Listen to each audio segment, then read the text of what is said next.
Welcome back. Today we're going to practice some shading techniques with this egg. We're going to begin by thinking about the outline of the form. So don't go ahead of me. Wait for me to help you through this a little bit. We're going to start by noticing that the back of the egg is a rounded form, pretty much like this, and the front of the egg is a smaller rounded form. Let me try that again. Pretty much like this. You see how I'm thinking about this? And in between, we can imagine an axis of symmetry that is running downhill, and it's running downhill at about, what is that, like 15 degrees? So we're going to start this drawing by creating the same forms. So make a big circle on the left, create a diameter that goes through the circle at a slope of about 15 degrees like this. Extend it to the right, and then make a smaller circle at this end, approximately this size. And then we're going to connect these with nice even arcs. So we're coming off of this curve and arcing up. Yes. Yep. Arcing around into this curve.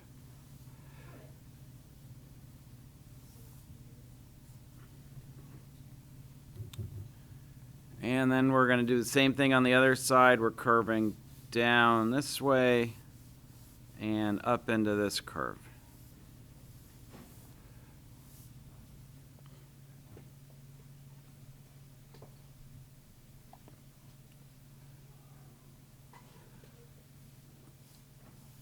This is mostly a shading lesson, so this form doesn't have to be perfect. Just do the best you can. And after you've drawn the form, we're going to erase these construction lines.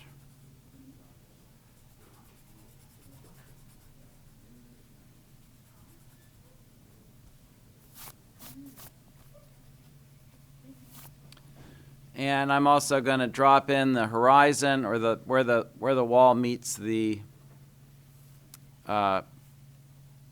floor. So notice that it's a little below the tip of this egg on this side, and then we go just up only a very slight amount to this side. We end up with something like this.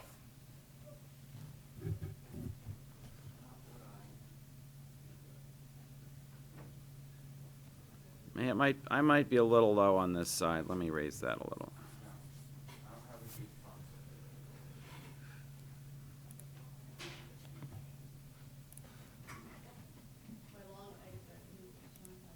So now we're going to shadow map this egg, and we're going to start out as we've been doing with the light lines. So notice that we have a light line on this end angled like this, and a light line on this end angled like this. And so our form shadow starts here, wraps under, and ends here. So we're going to go ahead and try to draw those lines. Notice that they're not exactly parallel, and that's because this is a big egg, and the light source was relatively close to the egg.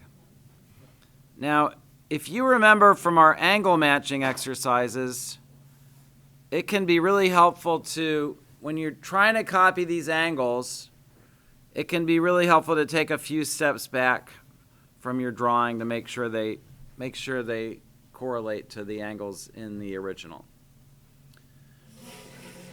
So what I just did with those two simple lines is establish the boundaries of both the form shadow and the cast shadow. we're going to start with the form shadow, which is going to start here. And let's use a little bit of fractional thinking again. So we're going to start here, and to find out where this form shadow crosses, I can still see my central axis here, and I'm going to say that the form shadow right here passes about halfway down from the middle, between the middle of the egg and the bottom of the egg. Can you see that? Now, I want to emphasize again, this is not a way of thinking that it comes naturally to very many people. But it's very helpful to think of things this way. So I'm going to mark this halfway point, and that gives me a place to aim for. So I'm curling around here, and I'm crossing through here, and then I need to wrap things up right here. So knowing where that form shadow starts, where it ends, and where it crosses through the middle is going to help me do a fairly accurate job of placing the form shadow.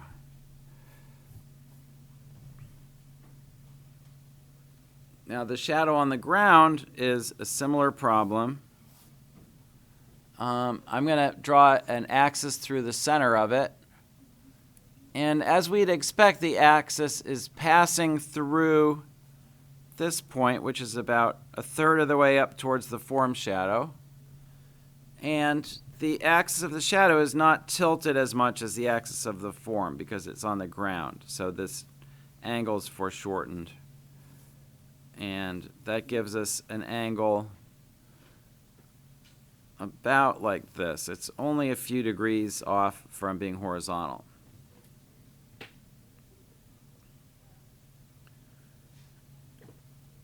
And now we're going to draw this little corner. Notice there's a nice space between the wall which we drew before and the top of this shadow. So that's going to help me place that correctly. And then we're going to come around with basically an elliptical shape at the end. Because remember, this is like a compound circle. It's got a sphere at one end and a sphere at the other. And then we're going to be swinging towards this other end, but we'll have a smaller ellipse on the ground at this end. So it'll look something like this. What I'm trying to teach you here is a very systematic way to approach a problem that most people approach intuitively. And if you approach it thoughtfully, like we're doing now, you're going to get much better results than if you just go for it. And if you approach it thoughtfully often enough, after a while you will be able to just go for it and you won't make mistakes because you'll be used to doing it the right way. But for now, it's really good to think through every aspect of every line. So I'm erasing construction lines again, and I'm going to do first shading today right-handed. For those of you who are right-handed, remember if you're left-handed, you're going to go the other direction. And we never stop our lines at boundaries when we're first shading. We just shade right from one shadow shape into the adjoining shape like this. And I know some of you are feeling already that your outlines and your shadow map are not quite right, but we are going to revise those in a minute. We're not revising them yet. And the reason for that is because once you've created your first shading on the whole shadow map and you take a step back and look at it, your brain reads the form in 3 dimensions instead of 2, and your brain starts telling you what you did wrong. When you're just looking at outlines, your brain is not going to be as valuable in detecting your errors. once you have this first shading, you should have a much easier time telling yourself what you might need to correct.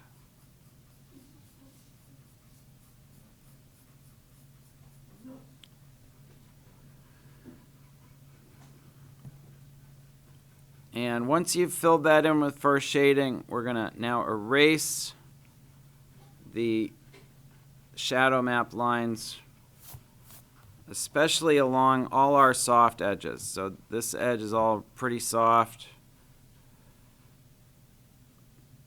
This edge is soft.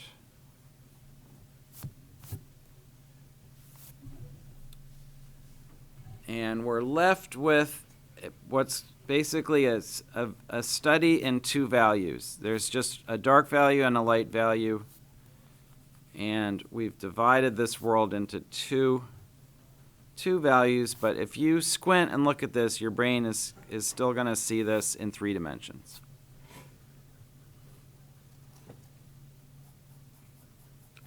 For those of you having a hard time making the lines cover the whole range, remember you can use a series of shorter lines. It works just as well. So you see what I'm doing? I'm making a few short lines like this. And just letting my sets of lines overlap. The key thing is just not to press too hard, because if you press hard, it's going to look like zebra stripes, and that's not usually what you want to see.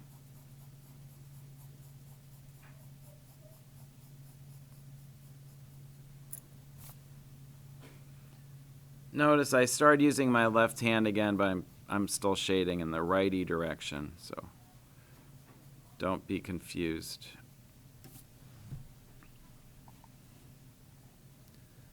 So when you get caught up, what I want you to do is take a step back from your drawing and find at least one thing to correct.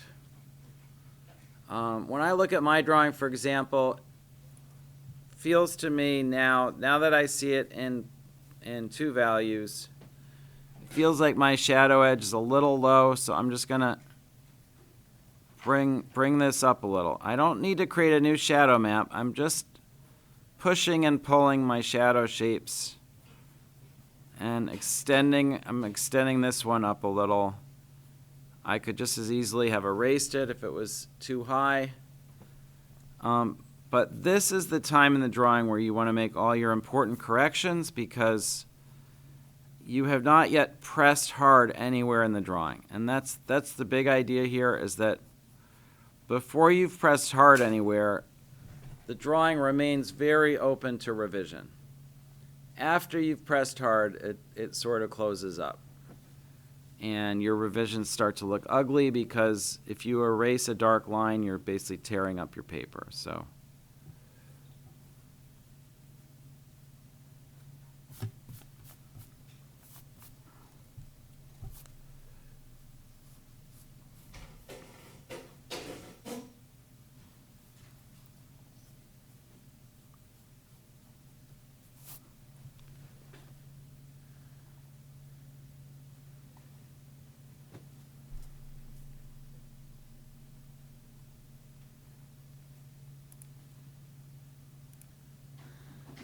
So the hatching is the hard part on this form, because it's got a lot of curves.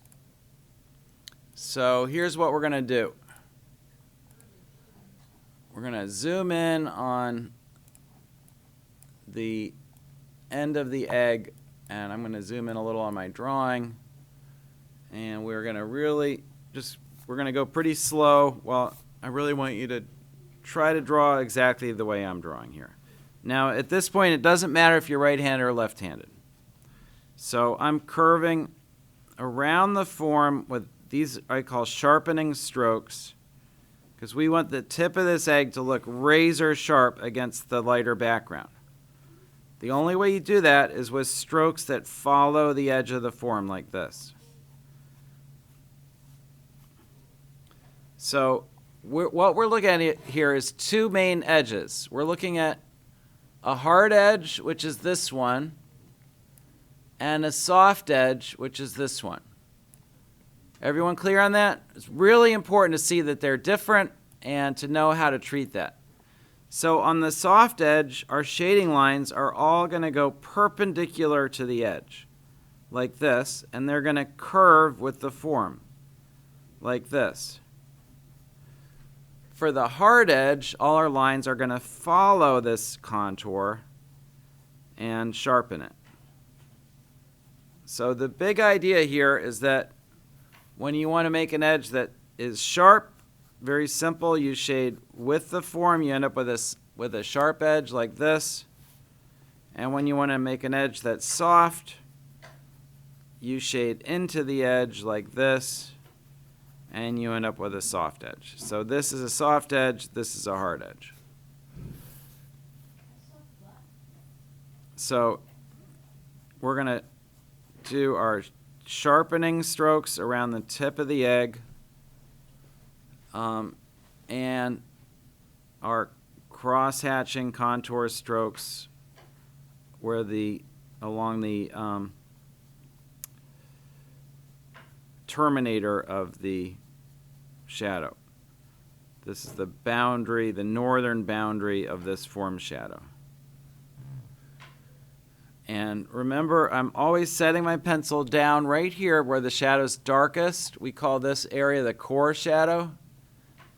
And I'm pulling my pencil upward with a slight curve, and I'm releasing my pencil into the light area. And we're doing that over and over again all the way across this shadow edge.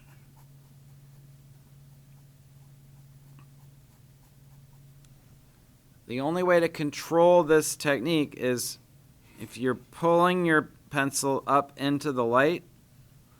I'm going to give one more little aside here, which is, so we're trying to make a nice gradual transition from dark into light. So we're looking for a transition that looks like this. And the way we do it is every stroke we make is doing what we want the whole transition to do, which every stroke is getting lighter as it moves up. And when you make enough of them, you end up with a nice gradual transition like that. It does not work to shade like back and forth like this. It doesn't give you the same effect.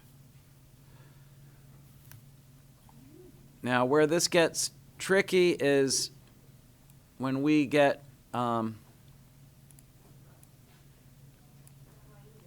towards the middle of the egg.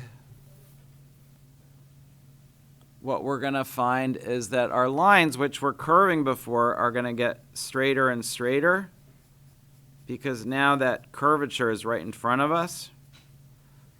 And then when we move off to the other side of the egg, they're going to start curving the other way. And the goal is that by the time we get all the way to the end here, we're going to be curving with a curve that matches and sharpens this outside contour. So it's a pretty simple idea, but it takes a while to get it sort of integrated into your hand.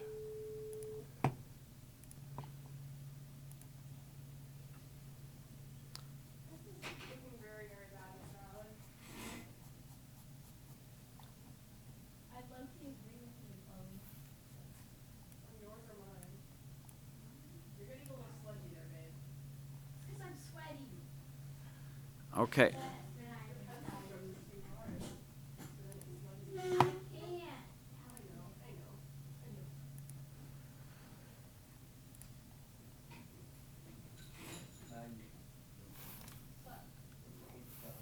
Okay, so we are shading up into the light, and after you've done a lot of these little tiny lines, you're going to notice that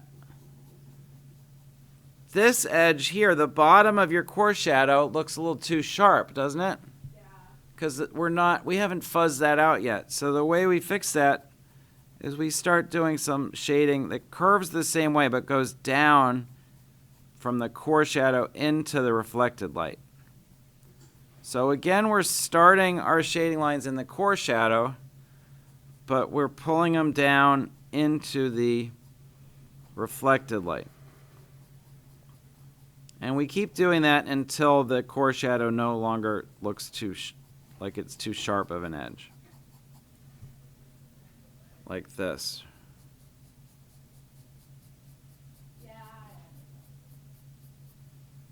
Now you gotta believe me, the exciting thing is when you start curving your lines this way without thinking about it. But it's like playing a new chord on the guitar or the piano. When you have to think about it, it feels awkward and it looks ugly and it feels like overall a frustrating experience. But once it becomes sort of internalized and intuitive, it is very, very satisfying. Again, because properly hatched drawing is going to read to most viewers as more three-dimensional than a photograph.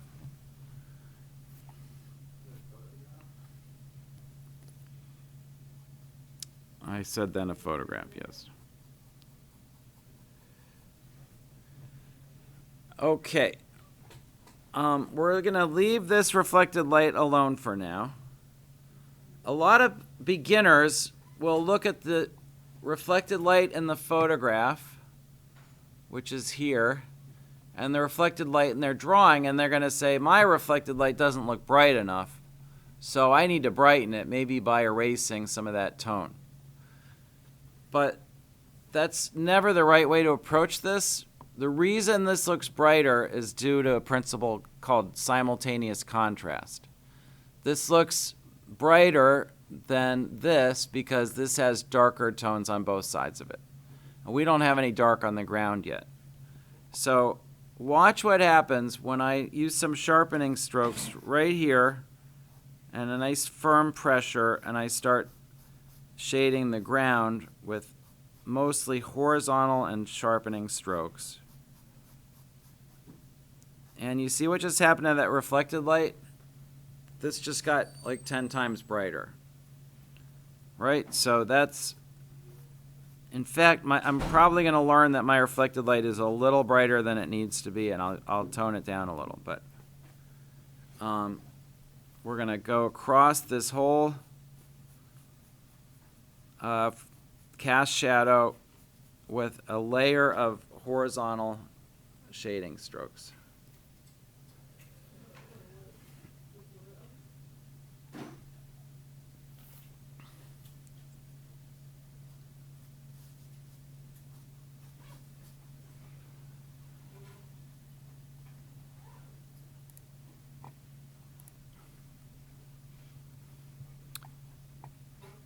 So we're going horizontal across this whole cast shadow like this. And then we are sharpening this edge like this. Here we're going to ask ourselves, like, up to about here, the reflected light is lighter than the shadow, but then there's a little light inside this shadow, so right about here it switches and the egg is darker than the shadow. Always assess an edge in terms of which side is darker and which side is lighter. Usually there's some place along the edge where the form kind of disappears, and your drawing should reflect that.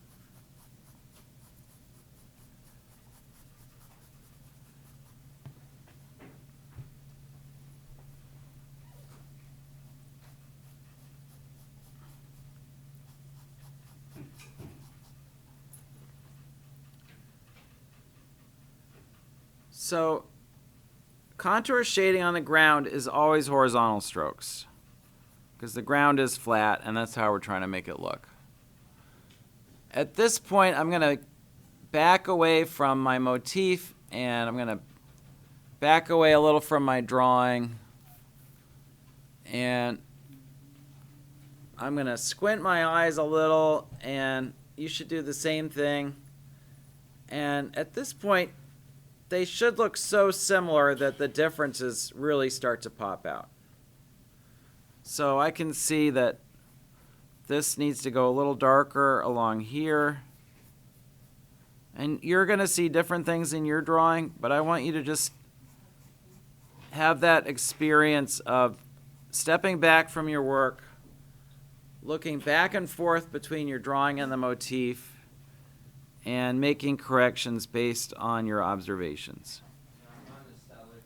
Because I've already talked you through all the steps, so at this point, you're just fine-tuning. I do want to demonstrate how my reflected light, you see how my reflected light is brighter than the reflected light in the photograph now? Yeah. Really stands out too much. So in order to flatten that area, I can return, as I often do, to my first shading direction, which was righty in this drawing, and I'm just throwing another first shaded tone over this whole zone.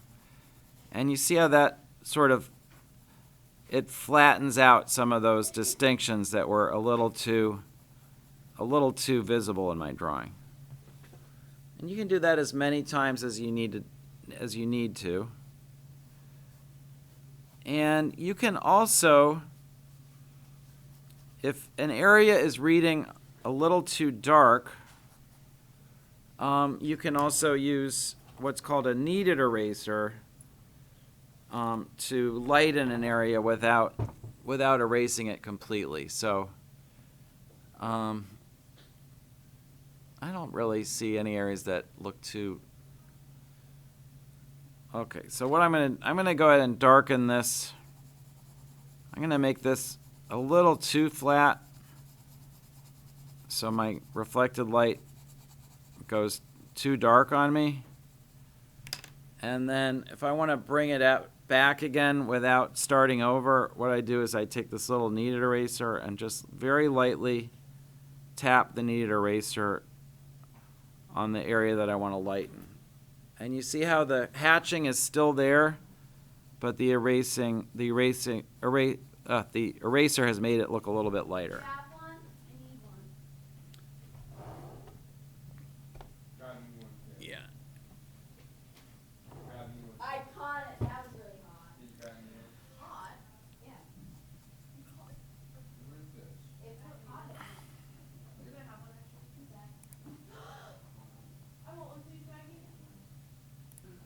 Okay, the last thing we're going to focus on here is something that, if you look closely, you'll see happening inside our cast shadow. And I want you to understand what we're seeing here. We're seeing a dark area that is bounded on this side by a curve like this, and on this side by a curve like that. Can everyone see what I'm talking about? Yeah. And what's happening is here's the back wall, there's light like bouncing off the back wall towards us, and it's creating a secondary shadow within the shadow because these corners of the cast shadow are getting reflected light and this zone in the middle is not. So we're gonna just map that lightly, like where you see those curves happening. And then we're gonna use our horizontal shading again, and we're going to go really dark through here. Remember, as I told a couple of you, we don't want to see an outline here. We want to see a dark value right under the egg. And this boundary of this cast shadow isn't that focused either, so I'm not outlining it. I'm just shading horizontal strokes and ending them right along these curves. And I used to try to draw effects like that before I really understood what was causing them. And it's so much harder because, like, if you don't understand the logic of why a cast shadow is darker in some places and lighter in others, the whole process of trying to draw it can be just very overwhelming. But if you understand what you're seeing and why things are happening, it's just a heck of a lot easier. Now the last step in a drawing like this is the halftones. Halftones are areas in the light, this is all our light area here, that are receiving just a little less light than others. And the rule here is that none of our lines can be as dark as the lines that we were using when we were creating shadows. And we don't need to use any first shading. We're just going to go right to a little bit of contour shading. So, for example, the wall behind the egg here is darker than the egg. So I can use some vertical strokes, very faint vertical strokes, to show that this wall is a little bit darker than the egg and to make the egg stand out a little. The egg itself gets a little darker towards the tip, so I can let some of my shaded lines, my contour shading, curve up above the tip of the egg where I see it being a little bit darker. And I can also see that across the whole shadow edge, because this is such a gracefully rounded form, with a gradual turn away from the light, we would expect to see a halftone along this entire boundary. But notice our halftone is much, much lighter than our reflected light. And that'll be clearer if I zoom in on it for a second for you. So just check this out. If we come all the way in, this is the value of our halftone here, and this is the value of our reflected light. And you can see this is way darker than this. And the biggest, most common error that most beginners make is they make their halftones darker than their reflected lights. Again, because of simultaneous contrast throws them off. So they make their reflected lights too close to white, and they make their halftones too close to a shadow color.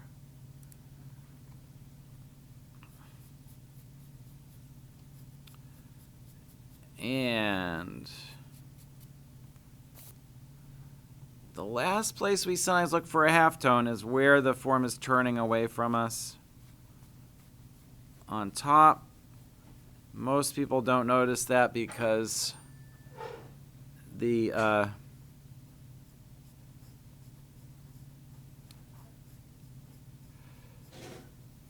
wall is actually so much darker than the egg. But the egg does get a little darker at the very top because our main light, our center light for this egg is right through here.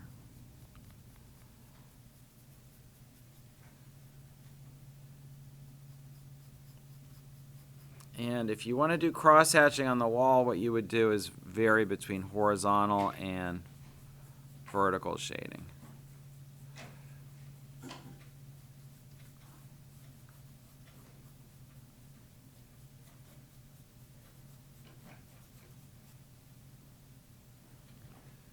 And I'm going to leave my main lights completely untouched because they're close enough to the white paper that I can just leave them alone. That would be this area on the table, around the shadow, and this area of the egg, both of which face the light directly. Okay, if you're watching at home, thanks for your attention. Yep. And I'll see you next time.